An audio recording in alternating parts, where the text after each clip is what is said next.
함께 보셔야 할 말씀은 구약성경 욥기 15장입니다. 오늘 5월 12일 욥기 15장을 읽는 날인데 15장은 1절부터 35절까지 조금 길지만 처음부터 끝까지 함께 봉독하겠습니다. 구약성경 욥기 15장 1절부터 35절까지 말씀, 구약성경 775면 전후를 보시면 되겠습니다. 1절부터 함께 봉독합니다. 대만 사람 엘리바스가 대답하여 이르되 지혜로운 자가 어찌 헛된 지식으로 대답하겠느냐? 어찌 동풍을 그의 복부에 채우겠느냐? 어찌 도움이 되지 아니하는 이야기 무익한 말로 변론하겠느냐?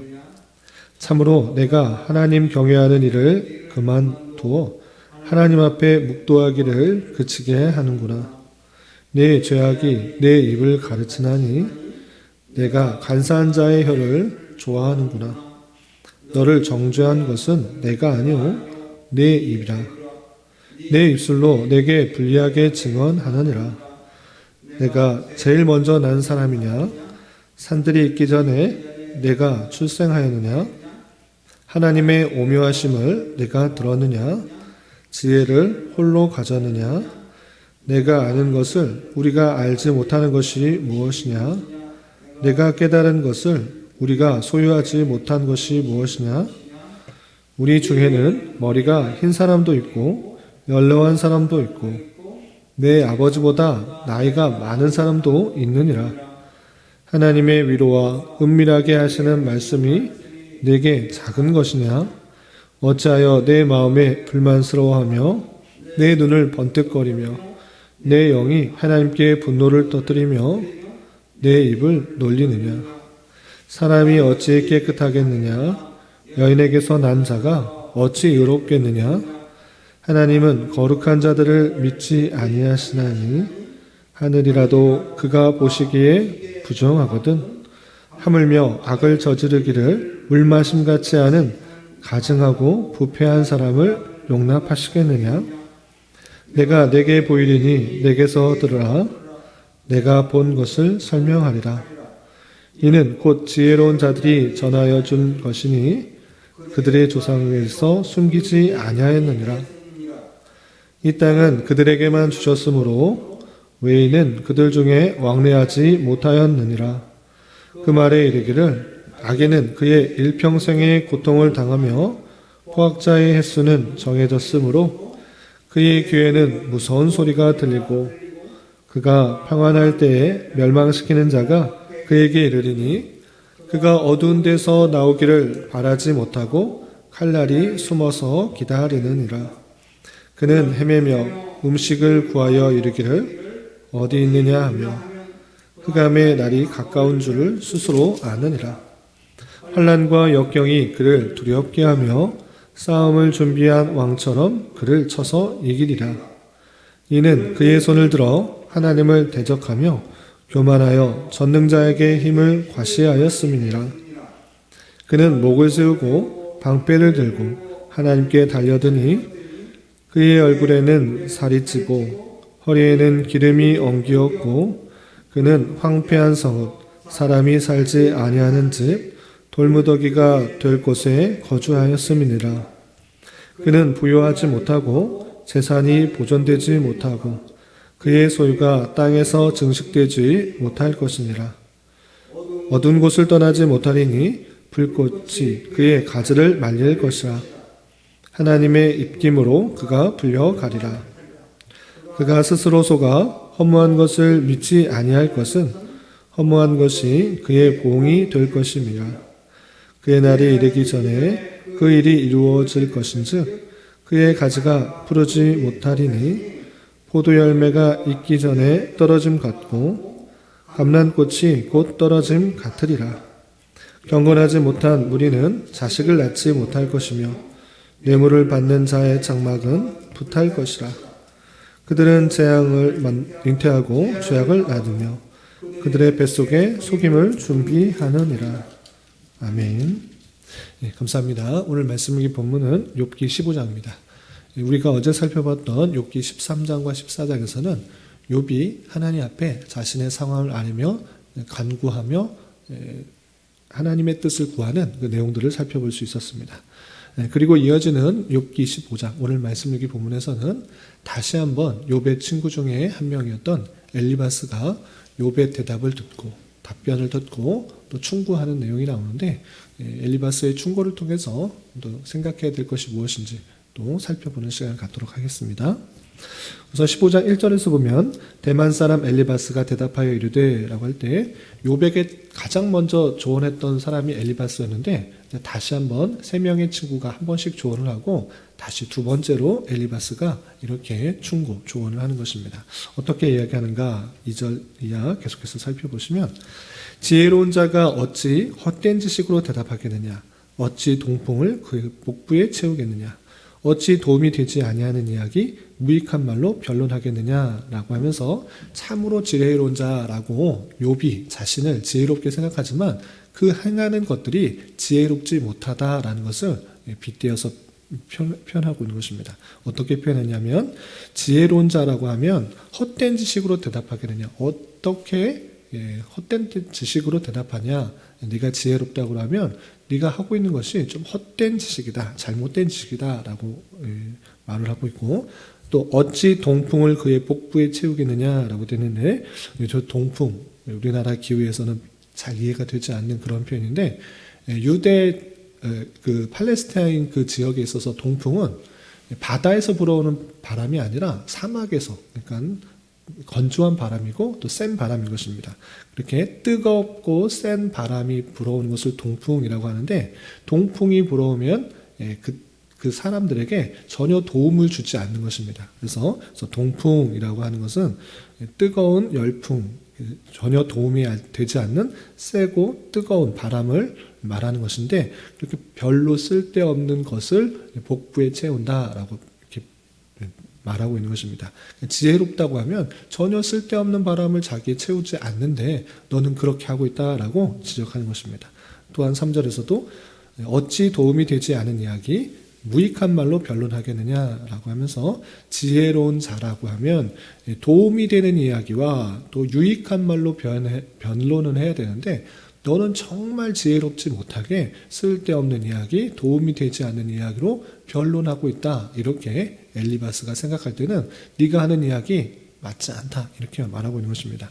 그리고 4절에서 보면 욥이 하는 그 말은 하나님을 경외하는 것을 막는 것이다. 이렇게 표현하고 있는 것입니다. 4절 보시면 참으로 내가 하나님 경외하는 일을 그만두어 하나님 앞에 묵도하기를 그치게 한다라고 하면서 지금 너가 당하는 일이 하나님께서 주신 고난이기 때문에 네가 회개하고 하나님 앞에 나아가야 되는데 그렇지 않고 욥이 말하는 이야기를 가만히 들어보면 나는 아무 잘못 없는데 하나님께서 주신 벌이 있다 이렇게 자꾸 말하니까 그러면 하나님을 경외하는 것을 막게 된다 이렇게 표현하고 있는 것입니다.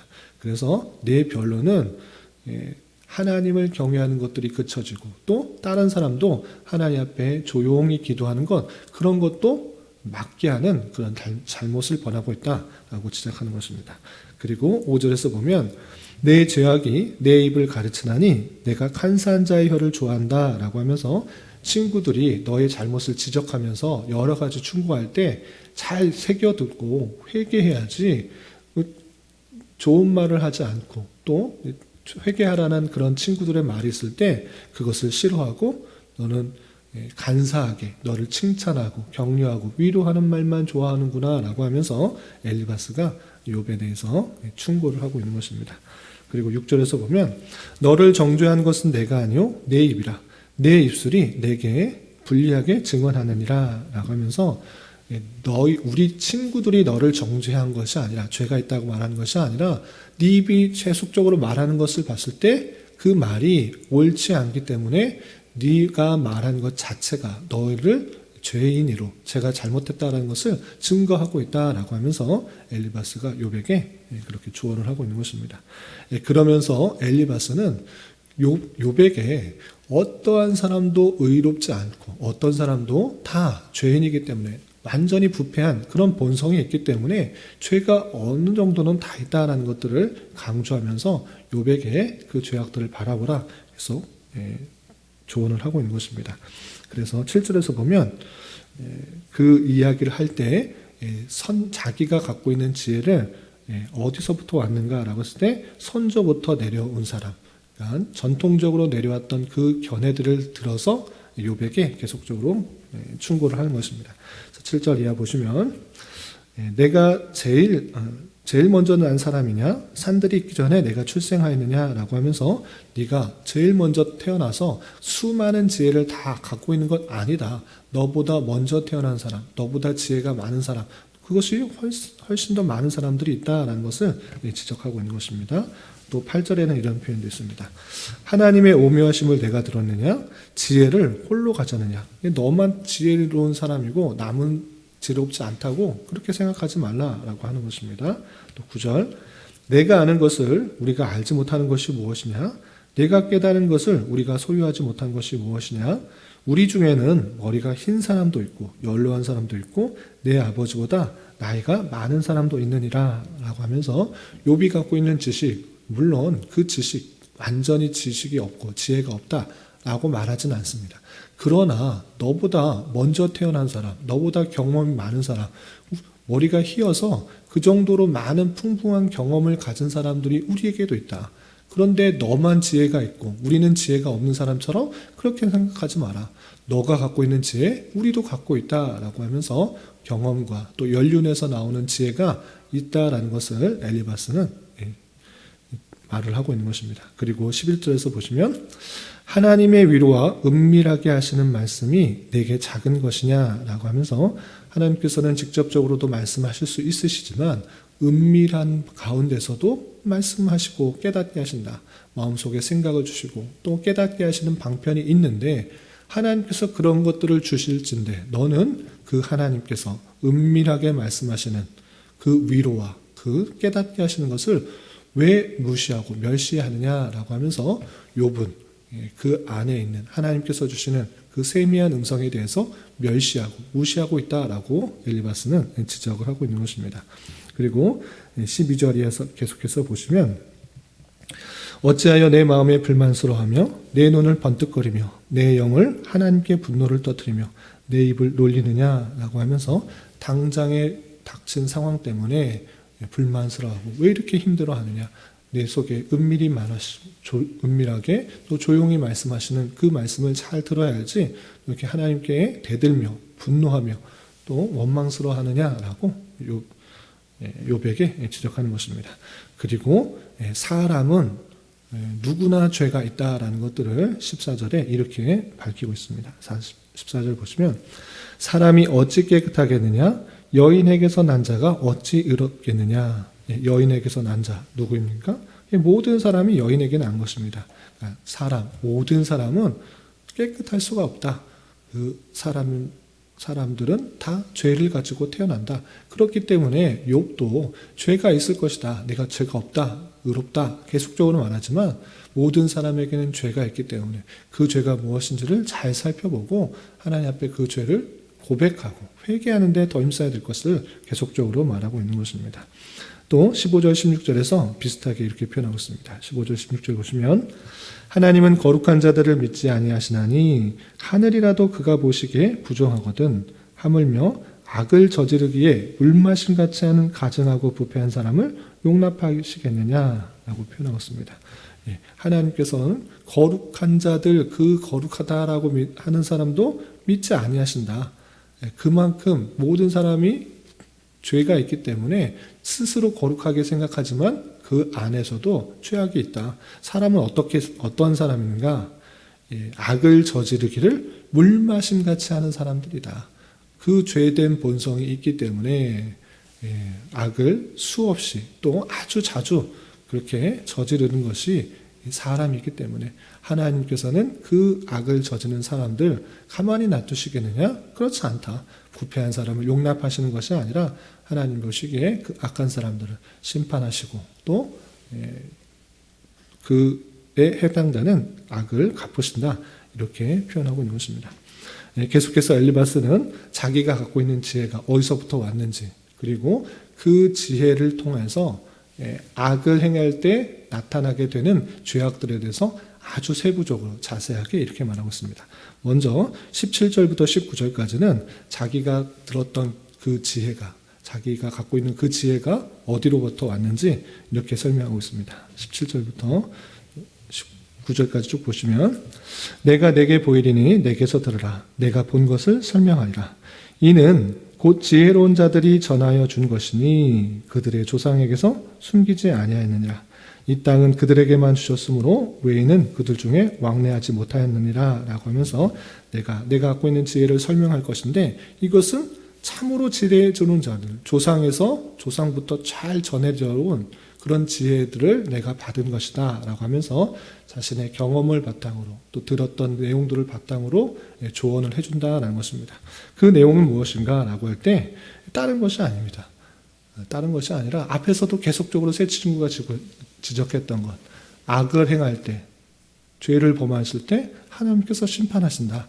그 내용들을 다음과 같이 말하고 있는 것입니다. 어떤 내용들로 말하고 있는가 보시면 20절 몇몇 구절만 살펴보겠습니다. 20절 보시면, 그 말에 이르기를 악인은 그의 일평생의 고통을 당하며 포악자의 횟수는 정해졌으므로, 21절 그의 귀에는 무서운 소리가 들리고 그가 평안할 때 멸망시킨 자가 그에게 이르느니 라고 하면서 악인들 심판당한다. 횟수가 정해졌다. 그것이 영원한 것이 아니라 심판을 받을 것이고 또 평안하다고 생각하지만 멸망하게 될 것이다. 이렇게 표현하고 있는 것입니다. 또 어떤 표현들이 있는가 좀 건너뛰어서 24절에는 이런 표현이 있습니다. 24절 환난과 역경이 그를 두렵게 하며 싸움을 준비한 왕처럼 그를 쳐서 이기리라 라고 하면서 악인들이 평안하고 또 항상 오래 갈 것 같지만 환난과 역경이 찾아올 것이다. 그리고 그를 평안한 사람으로 계속 사는 것이 아니라 그를 쳐서 이길 것이다. 이런 표현도 있습니다. 또 26절에는 이런 표현도 있습니다. 26절 보면 그는 목을 세우고 방패를 들고 하나님께 달려드니 27절 그의 얼굴에는 살이 찌고 허리에는 기름이 엉겼고 그는 황폐한 성읍 사람이 살지 아니하는 집 돌무더기가 될 곳에 거주하였습니다. 그는 부유하지 못하고 재산이 보존되지 못하고 그의 소유가 땅에서 증식되지 못할 것이라. 하나님 앞에 겸손하고 또 경외하는 마음으로 나아가야 될 텐데 교만하여서 목을 꼿꼿이 세우고 또 방패를 들고 하나님과 대적하려고 하고 하나님과 싸우려고 했던 그 모습들, 당장에는 이 땅에서 번성하고 이 땅에서 번영하고 부요해 보이는 것 같아 보이지만 그것 계속되는 것 아니다. 부여하지 못하게 될 것이고 재산이 보존되지 못할 것이고 소유가 증식되지 못할 것이다 라고 하면서 하나님께서 그 악한 것들을 심판하셔서 그 모든 것들을 빼앗아 가신다, 이렇게 표현하고 있는 것입니다. 또 어떤 표현도 있는가 31절 보시면 그가 스스로 속아 허무한 것을 믿지 아니할 것은 허무한 것이 그의 보응이 될 것이라 라고 하면서 허무한 것을 믿게 될 때 그것으로 말미암아 변하게 되어서 허무함만 남게 될 것을 이렇게 또 표현하고 있는 것입니다. 또 어떤 표현들이 있는가 보시면 건너뛰어서 33절에는 이런 표현도 있습니다. 33절 보시면 포도 열매가 익기 전에 떨어짐 같고 감람꽃이 곧 떨어짐 같으리라 라고 하면서 당장에는 꽃이 피고 또 열매가 맺을 것 같아 보이지만 참된 열매를 맺지 못하고 떨어지는 그런 포도나무 열매와 또 꽃과 같은 그 모습들이 악인에게 있을 것이다 라고 표현하고 있는 것입니다. 계속적으로 표현하고 있는 주제는 무엇입니까? 옛 선조들의 지혜, 그 경험에서부터 나오는 것은 악인은 영원하지 못하다. 계속적으로 잘 나가는 것 같아 보이고 번영하고 풍성한 것 같아 보이지만 결국에는 망하게 될 것을 이렇게 엘리바스는 욥에게 교훈하고 있는 것입니다. 그리고 마지막에 또 35절 이런 표현이 있습니다. 마지막 절 보시면 그들은 재난을 잉태하고 죄악을 낳으며 그들의 뱃속에 속임을 준비하느니라 라고 하면서 부패한 인생 속에서 낳고 또 생산하고 만드는 것이 무엇이냐? 죄악들이고 속임과 또 악한 것들을 계속적으로 나타나고 있는 사람의 모습이 있을진데 그 내용들 때문에 하나님께서 심판하신다라고 욥에게 교훈하는 엘리바스의 모습을 살펴볼 수 있습니다. 엘리바스의 이 교훈들 완전히 틀린 것은 아닙니다. 어느 정도 맞는 이야기고 하나님께서 죄악을 가만히 두시는 것이 아니라 하나님 방법으로 심판하는 것은 맞습니다. 그러나 다시 한번 말씀드리지만 욥에게 아주 딱 맞는 조언이 아니기 때문에 욥은 계속적으로 힘들어할 수밖에 없는 그런 상황인 것들을 살펴볼 수가 있는 것입니다.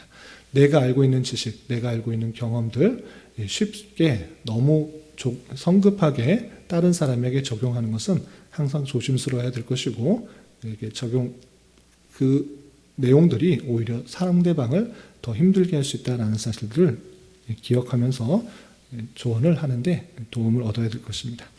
그리고 오늘 엘리바스의 표현 중에 계속 반복된 그 내용을 통해서 한 가지 교훈을 받았으면 좋겠는데 3번씩이나 반복해서 그 욥이 사람에 대해서 지적할 때 무엇을 지적했는가라고 할 때 사람의 타락한 본성을 계속적으로 지적하고 있는 것을 볼 수 있습니다.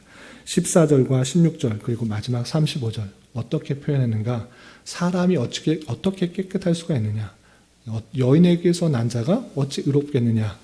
사람이 낳는 것은 계속적으로 부패요 또 죄악들이다라는 그 내용들을 말하고 있는 모습을 살펴볼 수 있습니다. 이 모습이 성경에서 말하고 있는 정확한 사람에 대한 표현인 것입니다. 사람은 아담 이래 완전히 타락했기 때문에 죄인이고 하나님으로부터 오는 은혜가 없다고 하면 선을 행할 수가 없는 것입니다. 자신의 욕심과 자신의 만족과 자신의 의를 위해서 살아가는 그런 인생일진데 남과의 관계에 있어서 부패와 타락과 제약을 낳는 것이 인간인 것입니다. 그러한 인간인 줄 알아 우리는 죄를 짓지 않도록 더욱더 경성해야 될 것입니다. 예수 그리스도의 보혈로 우리가 죄 씻음을 받고 구원을 받았지만 여전히 우리 안에는 죄성들이 있는 것입니다. 죄악된 본성이 있기 때문에 나만을 생각하고 나의 기쁨과 나의 만족만을 위해서 살아가는 인생일 수밖에 없는데 그럼에도 불구하고 하나님께로부터 오는 은혜를 구하고 또 하나님께서 주시는 힘으로 살아가고 우리가 어떤 것을 중심으로 살아가야 되는지를 계속적으로 교훈받고 또 그 말씀에 따라 살아가기 힘쓸 때 그 죄악에 빠지지 않을 수 있다는 사실을 잊지 말아야 될 것이고 특별히 예수님께서 제자들에게 기도를 하는 방법을 가르쳐 주셨을 때 시험에 들지 말고 죄악에 빠지지 않도록 기도하라고 했던 그 말씀을 교훈받아 우리의 죄된 본성대로 살아가는 것이 아니라 더욱더 사탄의 유혹과 또 미혹에 빠지지 않고 그 나의 정욕과 또 욕심에 빠지지 않도록 부단히 기도하고 또 하나님과 동행하는 삶을 통해서 그 죄된 본성으로서 살아가는 것이 아니라 또 하나님께서 원하시는 그런 모습으로 살아가기에 힘써야 될 것입니다. 이런 말씀의 교훈에 따라 오늘 하루 또 남은 한평생 살아가실 때 나의 죄성과 연약함을 깨달아 오직 하나님께서 주시는 힘으로 주님과 동행하며 또 선한 일을 행하고 힘쓰고 또 하나님께서 원하시는 삶을 살아가기에 힘쓰는 자가 되어야 될 것입니다. 이런 은혜가 저와 여러분 우리 모두에게 있기를 진심으로 기원합니다. 기도하겠습니다. 하나님 아버지 감사합니다. 오늘 말씀을 통해서 엘리바스가 욥에 대하여 충고하는 말씀을 살펴보았습니다. 이런 말씀을 대하는 자로서 인간의 연약함과 부패성을 다시 한번 생각해 보게 하여 주시고 내 안의 죄성들로 인하여 너무 쉽게 범하고 있는 죄악들은 없는지 살펴 그 죄악에 빠져 살아가지 않도록 인도하여 주시며 늘 주님만을 의지하여 사탄의 유혹과 시험에 들지 않도록 깨어있는 자 되게 하여 주시옵소서. 주님 5월은 가정의 달로 보내고 있습니다. 우리에게 허락하여 주신 가정을 말씀 안에서 바르게 생각하며 적용하게 하여 주시고 각 가정마다 주님만을 왕으로 모시어 주님의 통치를 함께 받으며 주님 한 분만으로 기뻐하는 교회 같은 가정 될 수 있도록 인도하여 주시옵소서. 주님, 교회 내 육체의 질병과 연약함으로 어렵고 힘든 가운데 있는 여러 성도들이 있사오니 주님 지켜주셔서 건강하게 잘 치유되고 회복될 수 있도록 인도하여 주시고 직장과 사업장의 문제로 가족의 전도와 신앙을 위해 또 이사의 문제로 주님께 간절히 부르짖며 나아가는 여러 지체들이 있사오니 주님 그들과 함께 하시고 그들의 기도 응답해 주시사 우리의 기대와 소망보다 훨씬 더 풍성한 것들로 채워주신 하나님을 깊이 경험할 수 있는 기회 되도록 인도하여 주시옵소서. 이 시간 각자 간절하게 간구하는 기도 제목 주님께서 들으시고 가장 선한 것들로 응답하여 주시옵소서. 예수님의 이름으로 기도 올리옵나이다. 아멘.